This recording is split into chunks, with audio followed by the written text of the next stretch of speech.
Welcome to our last weekly mindfulness group with Grant Wardlow of Rivers Edge Counseling Center. My name is Nicole and I'm the director of Rivers Edge Counseling Center.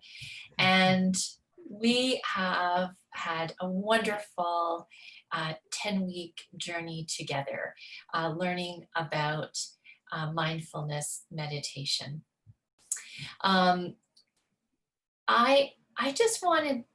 I wanted to say to the group, I see lots of familiar names of there's kind of a core group of people who have been with us throughout this journey, although some people have also come and gone. And I know lots of other people will get a chance to see the videos as time goes on as well. But I just want to thank you for being here with us. It has been more meaningful to me personally than I would have even expected when we started this time together. I'm really going to miss all of the webinars, and in particular this one, because we've had this thread that's continued through, and I feel like I've gotten to know some of you a little bit.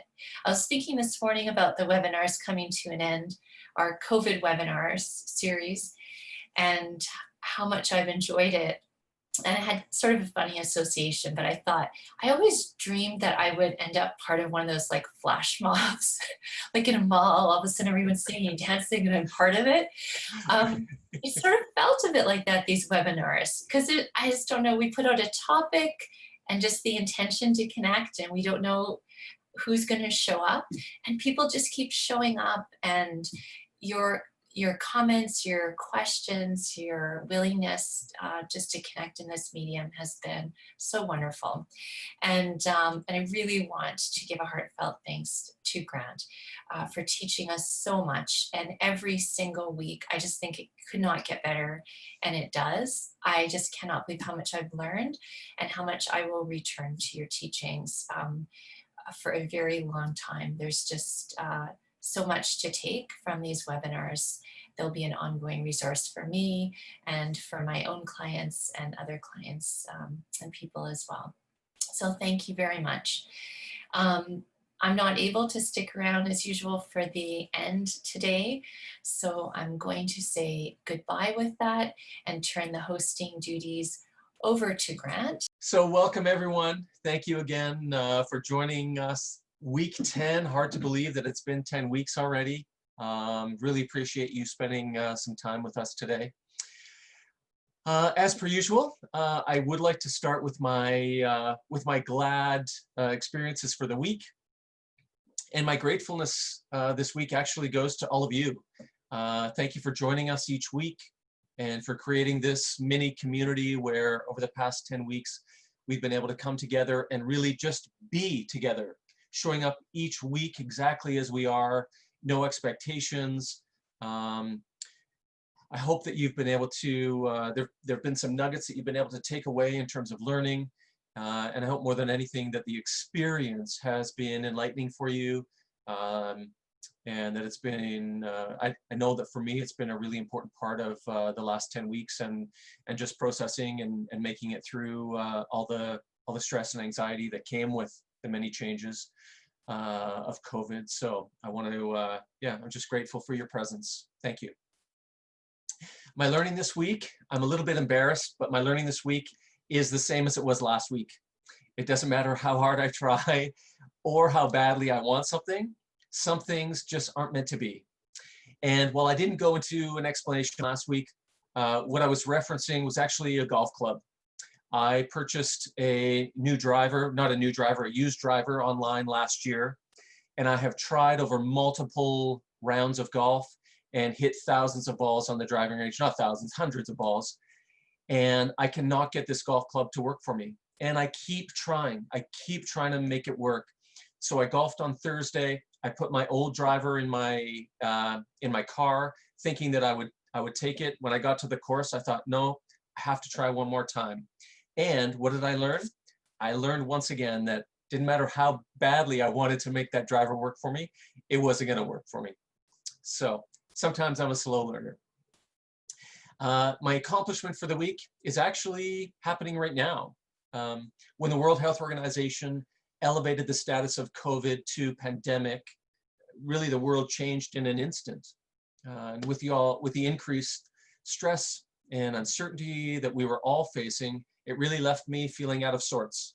And all I wanted to do was escape. And that's sort of my my pattern. I'm a fleer.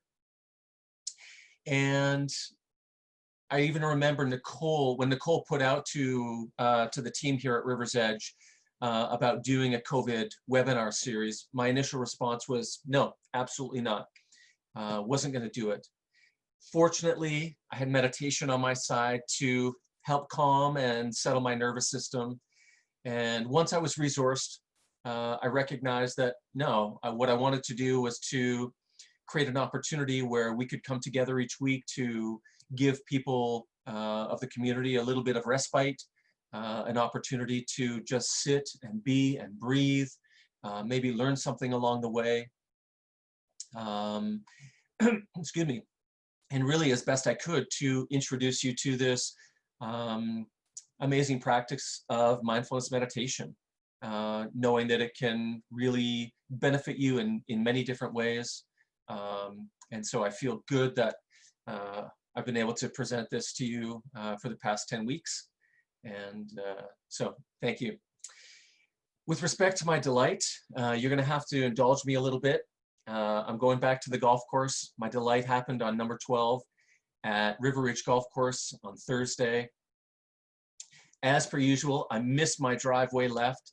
My ball hit an embankment. It rolled down to the bottom. It was sitting in the rough. And as I approached my ball, I could see that there was no way that I could hit the green because about 90 or 100 yards in front of me was this massive tree overhanging the fairway.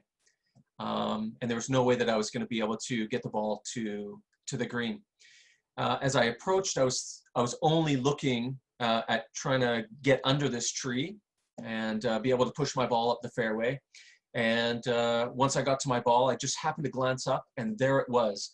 I saw this gap in between the branches of the trees, and I knew right away that that was my shot. I didn't hesitate. I pulled out my 7-iron. I lined myself up. Backswing, transition, downswing, contact. I caught it pure, and when I looked up, I could just see my ball soaring right through that gap in the trees, landing in the center of the fairway, about 100 yards from the green, and it just made my day. It was really great when a shot comes together like that, and it really was sheer delight for me.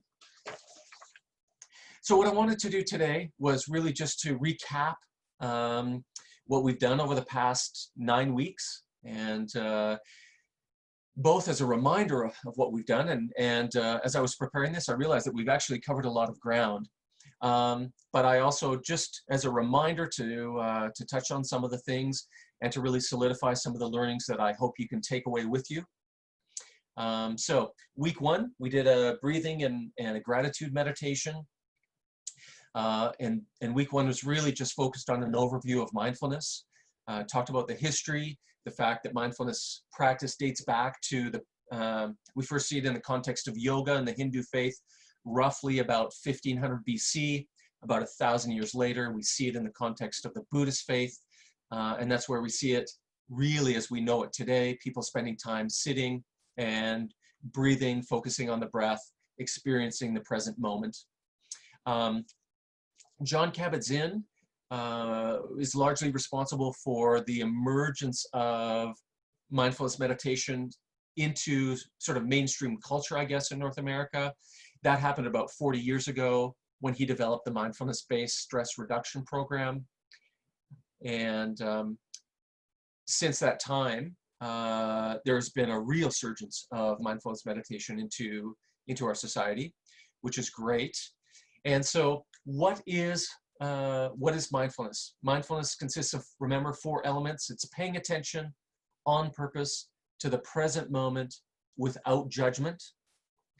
Paying attention to what?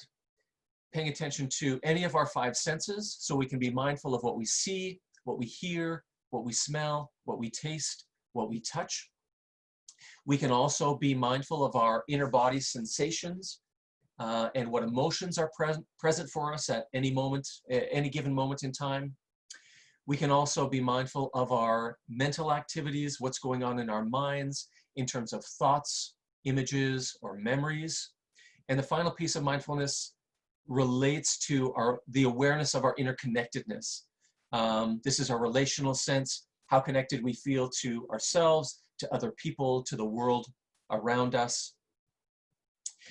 You remember that there are two ways to practice mindfulness. The first, we can practice informally, whereby we apply mindfulness to something that we are already doing in our everyday life. An example of this would be eating, whereby rather than just be engaged, being on our phones, watching TV, engaged in another conversation, we really focus on the sight, the smell, the texture, and the touch and taste of what it is we're eating. So that would be an example of informal practice. We can, of course, also practice formally. When we practice formally, this is, of course, what we know as meditation. It means setting aside a time in our day to sit and practice meditation. This can be done for any length of time, from a minute anywhere to several hours. And it's traditionally practiced in 4 body positions: sitting, lying down, standing, or walking. Which reminds me, I have been wanting to encourage everyone to do a walking mindfulness meditation or a mindfulness walk each week. But when it's come to my mind, I've always been in my car and I forget to write it down. So I'm reminding you now, in the next week or in the next month, I really encourage you to take an opportunity just to walk in a mindful way. As you're walking in nature, be aware of the things that you're seeing, what you're hearing, what you're smelling, what you can touch. Feel that sense of connectedness to nature, to your surroundings. And just notice what emerges for you in terms of how that makes you feel, what sensations you feel, what emotions you feel. Where does that take your mind in terms of a memory, for example? It is a great way to practice mindfulness. Coming back to meditation and mindfulness, in its most basic form, mindfulness meditation, we practice this by having an awareness of our breath. Our mind wanders, we recognize that our mind has wandered, and we bring our awareness back to our breath in a non-judgment way. Week 2, we did a self-compassion meditation based on the work of Kristen Neff. This was also the week that I introduced the practice of GLAD, which is a mindfulness practice whereby we pay attention to be present in our experiences in order to capture moments of gratitude, learning, achievement, and delight. Each week since then, I have shared with you some of my GLAD moments throughout the week. I know that as a practice, not just myself, but I've heard from other people that have been online each week, as well as using this with my clients. They find it to be very, very beneficial to just as a way of reframing and refocusing the way that we relate to self and the world around us. Excuse me. Some of the benefits of meditation. The most frequently cited benefits of meditation are that it decreases our experience of stress, anxiety, depression, insomnia, and pain. And one of the most important research findings is that when we meditate, okay, when we have an awareness of breath in the present moment, okay, that shuts down our fight or flight system and engages our rest and repair system, which allows us to feel a sense of calm. And this can be really important for us, especially if we're dealing with stress and anxiety, just to have that period of time in each day where we're not in activation, where we can come out of activation and really feel into the experience of being calm and relaxed. Other research shows us that meditation has the capacity to change our brain's physical structure as well as its functioning. In terms of functioning, meditation helps to change the neurological pathways in our brains, which helps to change the way that we think and we feel, which changes the way we relate to ourselves, and then changes the way we relate to people in our lives and the world around us. Also touched on that mindfulness meditation increases our feelings of compassion and empathy, not just for other people, but also for ourselves. And this led us into a discussion of self-compassion. What is self-compassion? You'll remember that it is compassion turned inwards. It's having compassion for ourselves. It is being open to the reality of our own suffering and aspiring to comfort and heal ourselves from that suffering. In this way, it is being kind, empathic, generous, and accepting of our experience and ourselves in the face of our own pain, sorrow, and suffering. Some research on self-compassion shows us that this practice also decreases feelings of depression and anxiety, as well as it reduces our tendency for self-criticism, our fear of failure, and our tendency for that need to be perfect. People who express and practice self-compassion also experience less negative affect, which means that they experience less feelings of anger, contempt, disgust, shame, fear, guilt, nervousness. And then we talked about Kristin Neff's approach to self-compassion. And her approach is sort of three-pronged. So it begins with being mindful of those moments when we are activated, being mindful of those moments when we are feeling hurt, when we are in our suffering. Part two is that we recognize that we are not alone in our suffering. To suffer is an experience of humanity. No one gets off scot-free. We all suffer to some degree, and recognizing that we are not alone in our suffering can begin to help to calm and soothe, take the edge off of our pain. And then the final part of Kristin Neff's self-compassion approach is to show yourself compassion. Instead of beating yourself up, going to war with yourself, it's really about recognizing, naming that this is a hard moment for you, asking yourself to be able to show yourself kindness in this moment, as well as accept yourself in this moment. Week 3, we did a loving kindness meditation, one of my favorite kinds of meditation. We looked at some of the costs of not practicing mindfulness that week. I think one of the most important costs, and something to keep in mind, is that when we aren't mindful, we have a tendency to fall into the pattern of reacting to the world and the events in our lives rather than being able to respond, okay? We also tend to hold on to unpleasant moments and experiences in our mind long after they're over, even if the present moment could be pleasant. So when we aren't mindful, we often miss out on a lot of potential positive and really beautiful moments. Talked about some of the myths and misconceptions of meditation. One of the most common ones is that I'm a bad meditator because I can't empty my mind. You remember that meditation is not about emptying your mind. It's about present moment awareness. It's about bringing your attention into the present moment and being with whatever is present there for us in that moment. It's not about suppressing our thoughts. It is about focusing our awareness. Another misconception, that meditation will solve all of your problems. Of course, it's not going to solve all your problems, but it will help you to navigate your problems in a more efficient and less reactive way.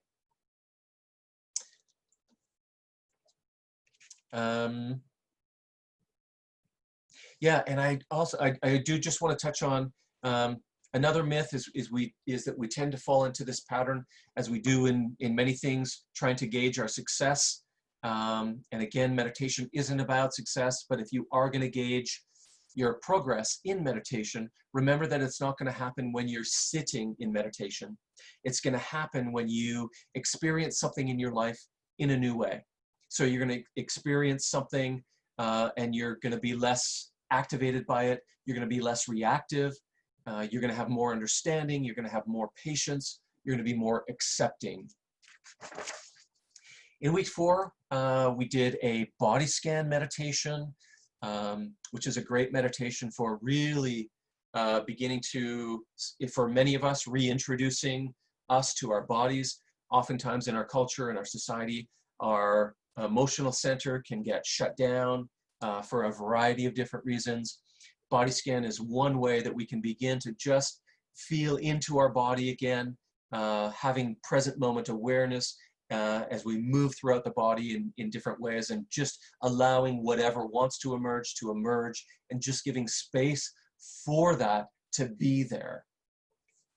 That week we talked about resourcing, and I taught you two, or I didn't teach you, I gave you 2 really great resources. So the 5, 4, 3, 2, 1 technique, whereby when we're feeling high anxiety, when we're really activated, in order to combat that, we can name 5 things that we can see, we can name 4 things that we can touch, name 3 things that we can hear, name 2 things that we can smell, and name 1 thing that we can taste.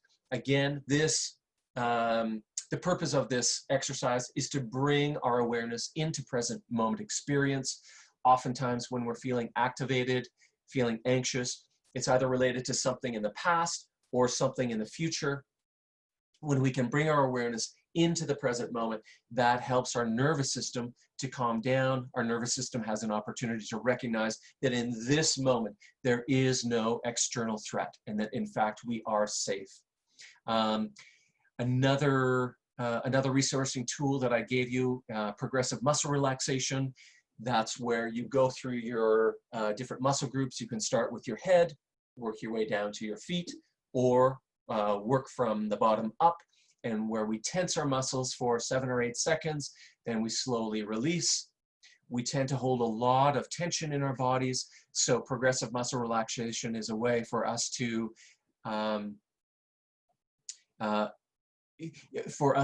establish a sense of release in those muscles, to release some of that tension that we're holding on to.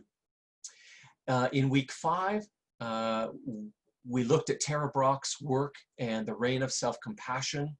Tara Brach talks a lot about the trance of unworthiness, which is essentially that's the core of our suffering in life. The trance of unworthiness includes those thoughts and feelings that keep us small, and essentially it's that belief that we are unworthy or not good enough in our lives.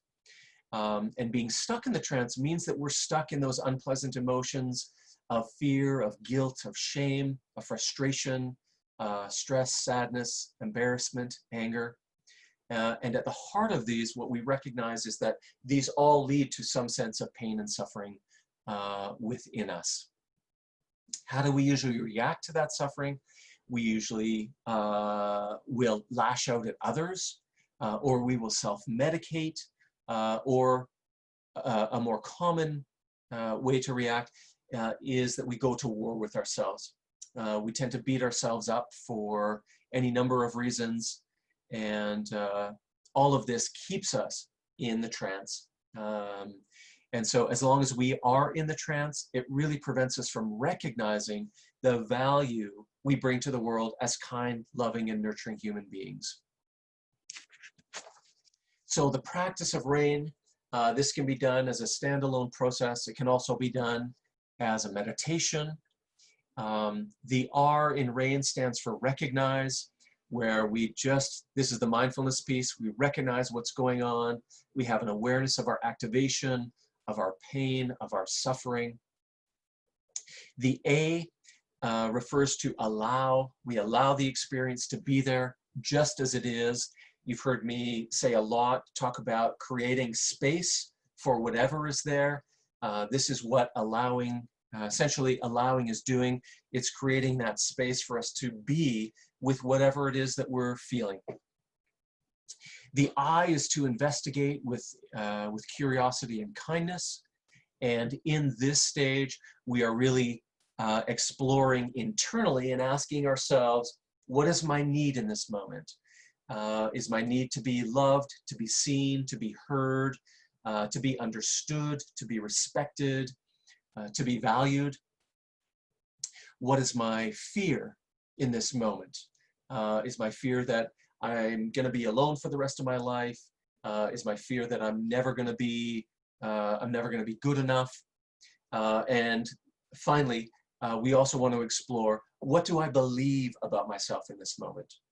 And often what we're looking for there is going to be belief around some of the things that keep us in trance.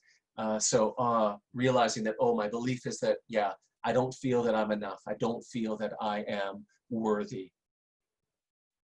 Eventually, we want to be able to name our suffering. When we can name what our need is, what our fear is, and what our belief is, we bring that unconscious into our conscious awareness, and that means that we can take ownership of that. It means our body no longer has to work hard to keep us activated. It also allows us then to be able to show the core of our suffering, compassion. And of course, that is the end. Nurturing ourselves with self-compassion, offering ourselves a kind word in acknowledgement of our suffering, giving yourself a hug.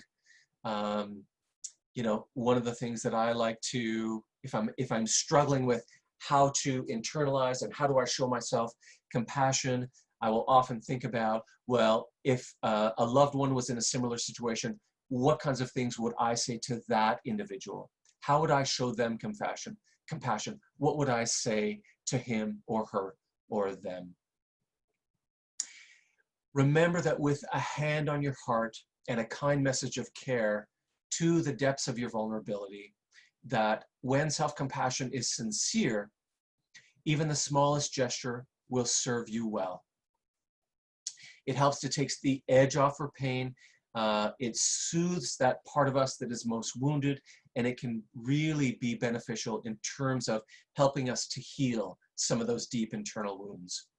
The beauty of this process is that it essentially loosens our attachment to those limiting beliefs that we carry, so that our sense of who we are is no longer fused to those limiting beliefs, and it allows us to relate to ourselves in a new way, again, which helps us to relate to the world and the people in our world in a new way. Week 6, we did a breathscape and a bodyscape. This is, of course, is based on the work of Jon Kabat-Zinn. He talks a lot about, a lot of his meditations are based around breathscape and bodyscape. And in that week, we talked about ways of enhancing savoring, and ways that we can do this include talking to another person about our experience, how it made it feel. Sharing it helps to savor that situation, that event. We can also look to other people to share our experiences with. When we're able to do this, it amplifies our experience, makes it more meaningful. We can also think about how lucky we are to be having the kinds of experiences that we're having. And I encourage you, don't just think about how lucky you are, actually feel how lucky you are as well.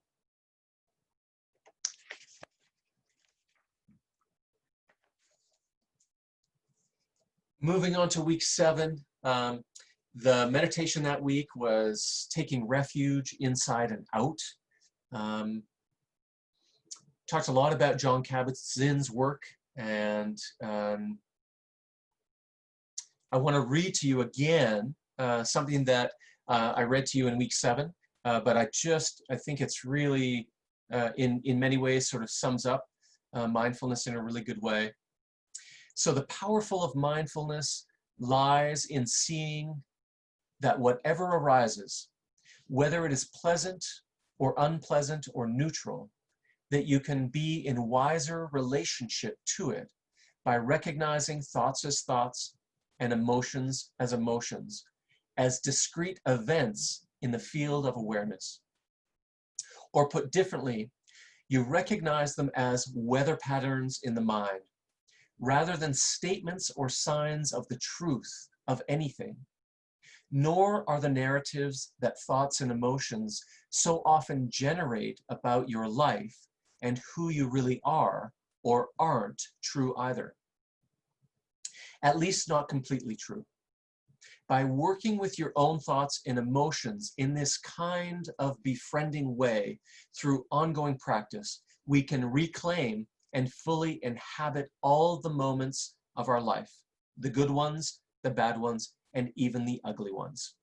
And I just want to quote John Kabat-Zinn. I think this is a really, really important quote. He teaches us that as long as you are breathing, there is more right with you than there is wrong, no matter how ill or how hopeless you may feel. In week 8, we did a gratitude visualization. For those of you that were online that week, we did a visualization of being in the garden and walking down the path to the fountain and drinking the water of gratitude and really experiencing in all of our senses how that changed us, how that made us feel. Gratitude, a very important mindfulness practice, has the potential to break away those dark clouds of unworthiness and despair, and really allows the light to shine in and nurture us. Gratitude helps to shift us and to bear witness to the events and experiences in our lives in new ways, creating opportunity for recognition and the space for appreciation, both of which promote growth and healthy evolution. You remember that I talked about gratitude not just being beneficial for us individually, but also impacting us socially as well as culturally.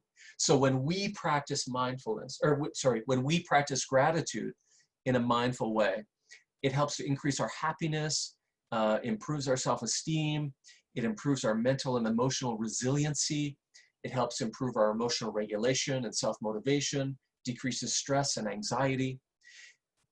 By doing this, it impacts us on a social level by heightening our appreciation of those around us, by improving our relationships, by increasing pro-social behavior, and by enhancing communication amongst others. Taking that from a social, then to a cultural level, practicing gratitude can then enhance understanding amongst various groups. It can increase compassion and connection, and it helps to encourage collaboration between different groups. The more we cultivate gratitude in our lives, the more capable our capacity is to extend love, compassion, and appreciation to others.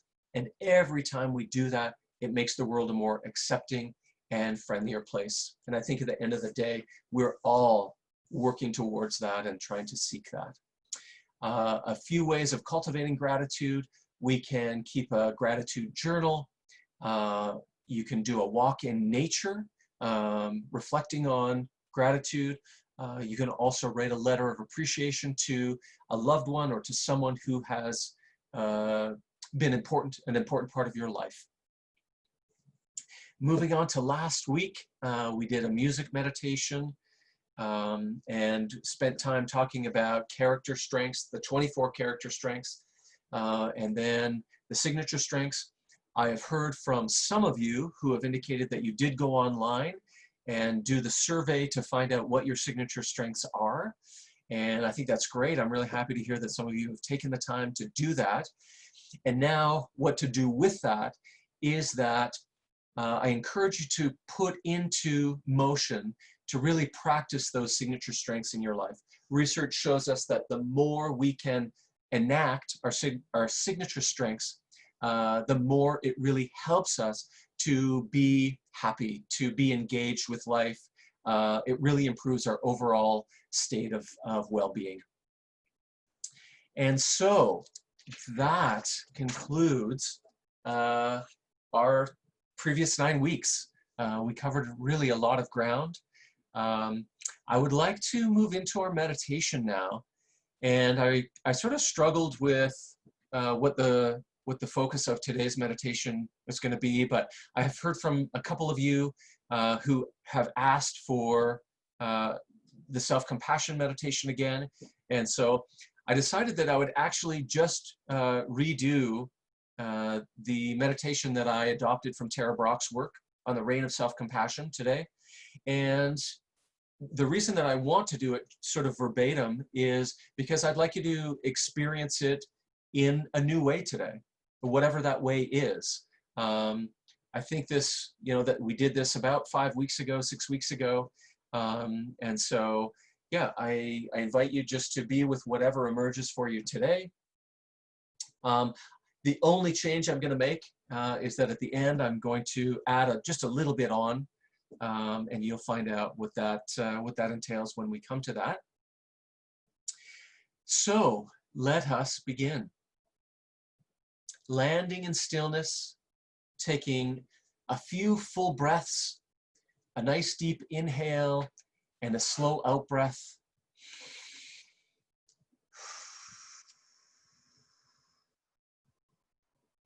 And again, a nice deep full in breath, filling the chest, filling the lungs, and then a slow out breath.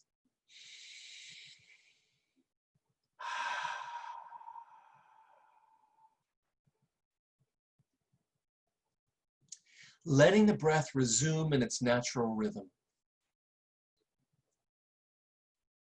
Feeling your body breathing. Feeling the sensations of the breath as you inhale and exhale.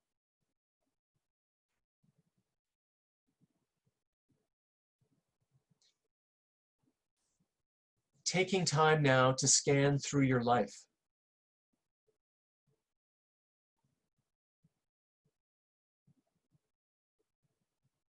Noticing where your relationships with others or in your own behaviors, you feel like you've turned on yourself in some way.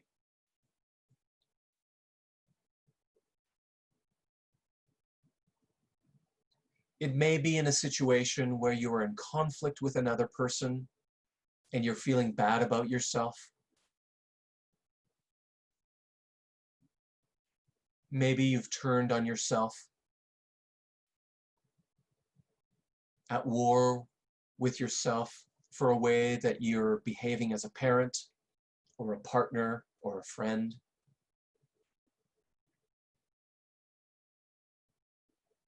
You might be judging yourself or down on yourself for something to do with work, or maybe it's for an addictive behavior.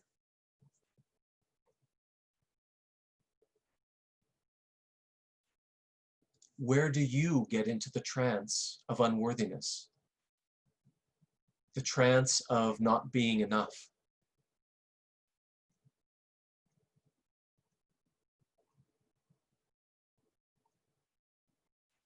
Letting your attention go to that place where you know you get into the trance. And for now, just let yourself get close into it so you can feel the sense of how it is to be living inside that mind state. Or the belief that in some way you are falling short, or that you should be different.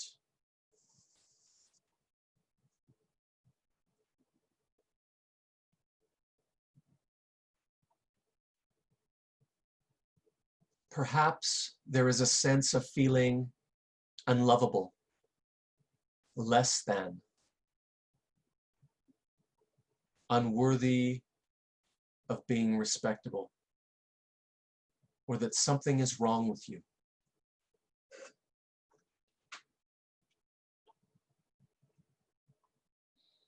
Beginning the reign of self-compassion by recognizing, oh, this is trance. I'm at war with myself.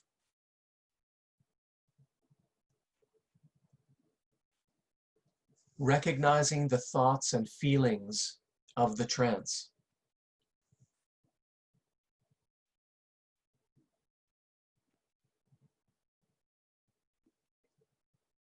Allowing that to all be here right now. Making room for whatever is there for you.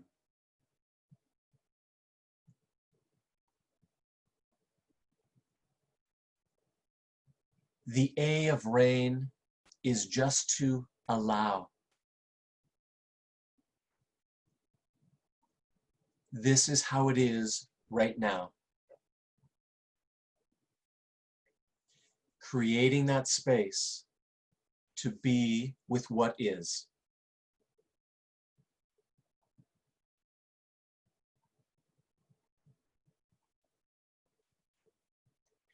Beginning now to investigate with curiosity and kindness and gentleness. What is it like when I'm in this trance? Sensing what your need is. To be seen, to be heard, to be loved, to be nurtured, to be valued, to know that you matter.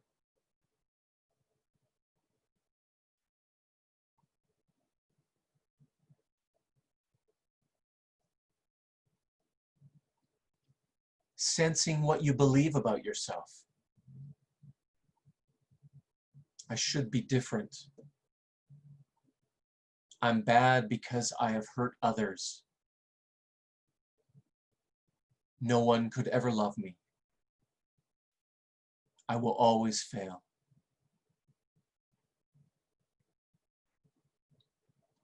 Sensing what is built in there as a core belief.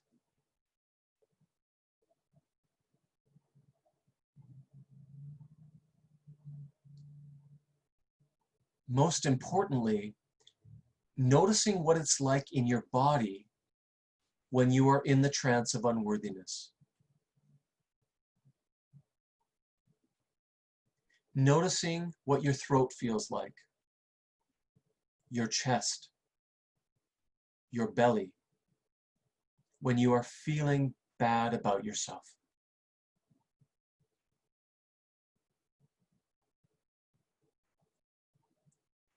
The most important part of investigating is connecting with the embodied experience.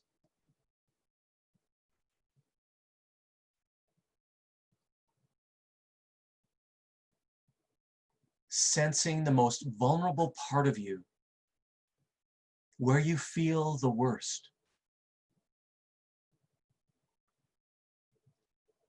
Sensing what that part of you most needs.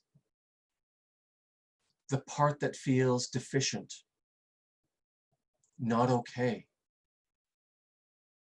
What does it need?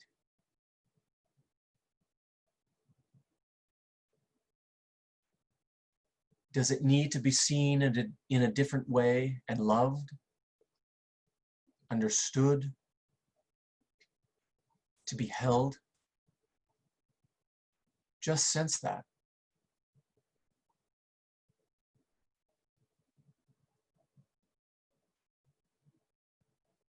Feeling into that place in you that feels not okay.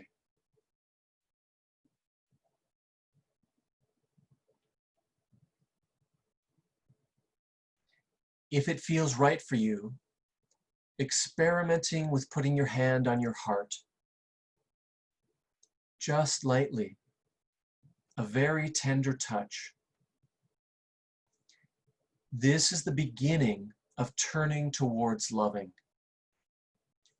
towards the N of rain, the nourishing, the self-compassion.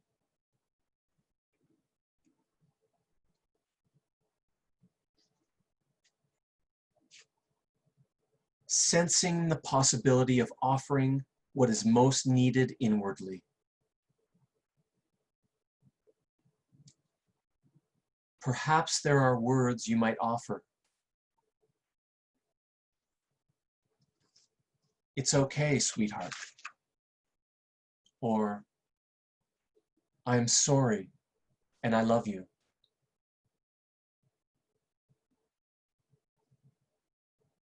Thich Nhat Hanh says, darling, I care about this suffering is a powerful phrase.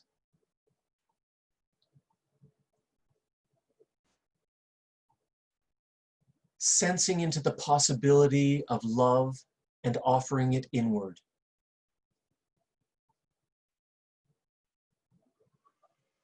Nourishing yourself with self-compassion.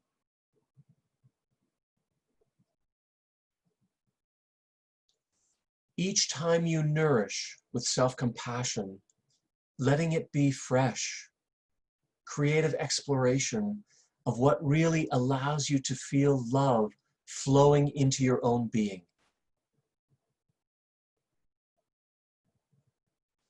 Imagining light and love pouring in.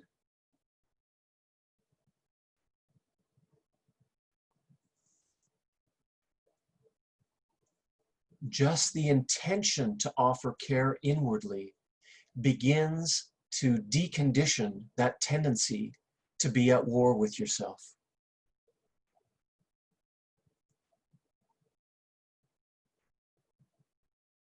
The meditation comes full when, after the steps of rain, you simply notice, who am I if I no longer believe anything is wrong with me?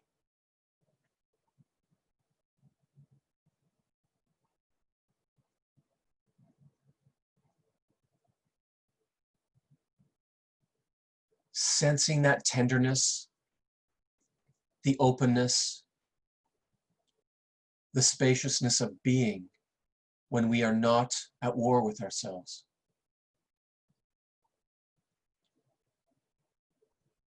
From the teachings of Bapuji, the Indian master, he says,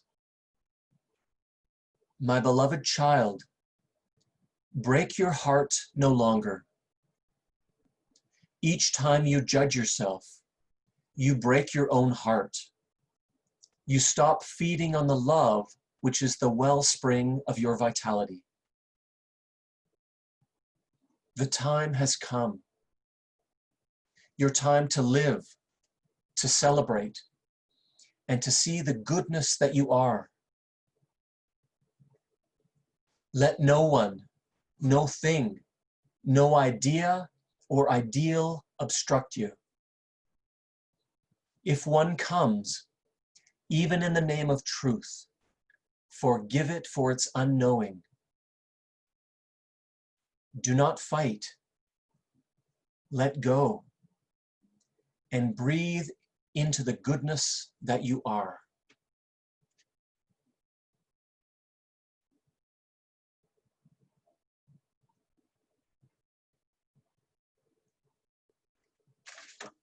Remaining in mindfulness,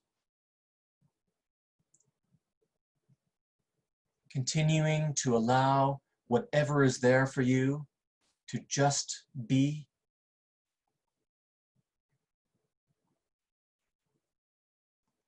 I would like to read a poem by the author Donna Falks. It is entitled "Awakening Now." Why wait for your awakening?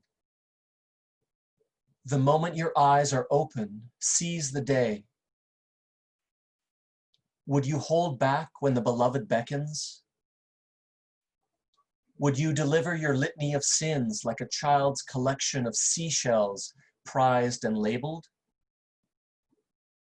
No, I can't step across the threshold, you say, eyes downcast.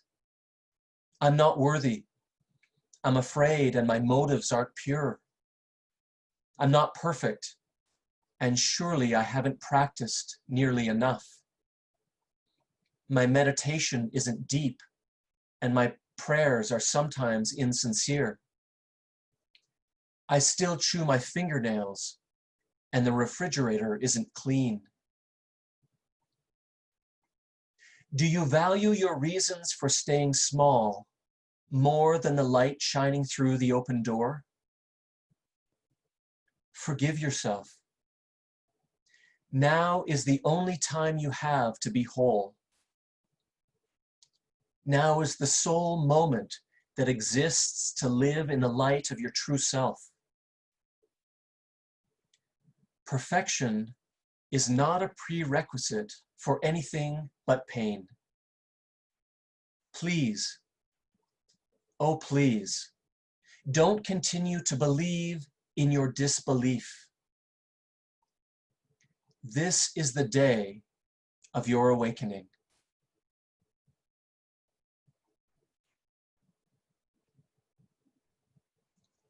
As we come to the end of our meditation,